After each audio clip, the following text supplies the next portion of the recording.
Despite efforts to reduce tensions, I mean, those summit conferences between Eisenhower and the Soviet Union, genius, okay? Those make sense.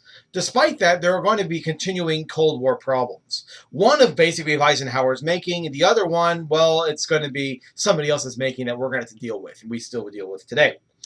What is the deal? What is the problem that if Eisenhower's making? It's going to be spying. You see, there's going to be a conference, a summit, scheduled in Paris in 1960. But just before, the Soviet Union announced that they shot down a U.S. spy plane, a U-2. The way the U-2 was supposed to work was it was supposed to fly so high that Soviet technology wouldn't be able to send up a surface-to-air missile to destroy it, right? Well, unfortunately, for the U-2, that does not hold true because the Soviet Union actually develops technology to blast aircraft that high up in the sky. Now, so, Eisenhower is basically, oh no, we weren't spying. You're kidding. You're just that's a bunch of you know what, right? But the Soviet Union says, oh really? You're not spying? Well, let's talk to this guy over here, right? And they turn to the guy over there, and it's basically this pilot. His name was Francis Gary Powers, and they asked him, well, what did you do in that airplane that was flying over Soviet airspace? And they were like, I was spying. So it's kind of egg on your face. And Eisenhower has to basically backtrack his words, say, yeah, sorry about that. We were spying.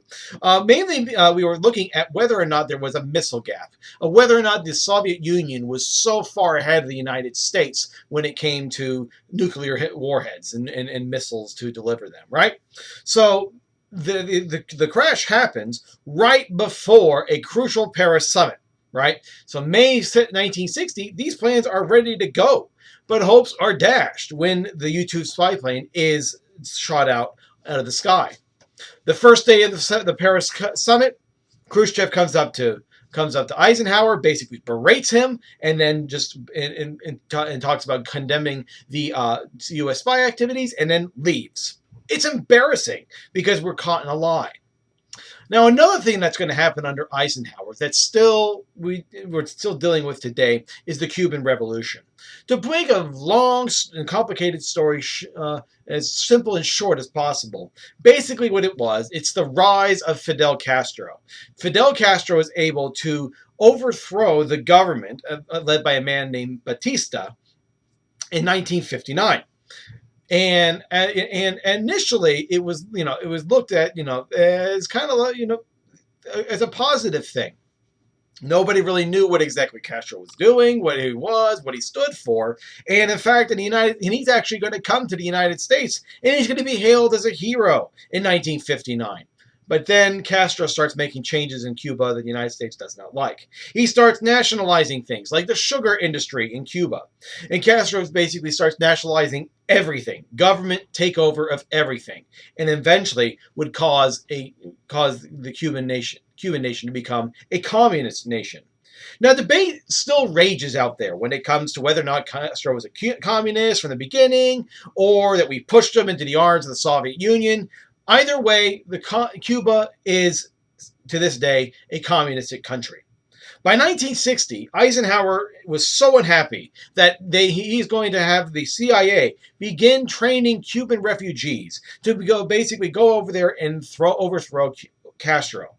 We just knew that if we sent this force with a little bit of help from the Cuban people, they would rise up and overthrow Castro. We're going to see how that works out because it honestly doesn't happen under Eisenhower, right? But nevertheless, these are the things that are going to set up the future situations, the future global situations that Eisenhower's successors are going to have to deal with, and the situations that we are dealing with today. All of these things that we've been talking about set up the stage for the election of 1960. The Republicans will nominate Vice President Richard Nixon, and the Democrats are going to nominate John F. Kennedy, a senator from Massachusetts. And that's the subject of our next slide.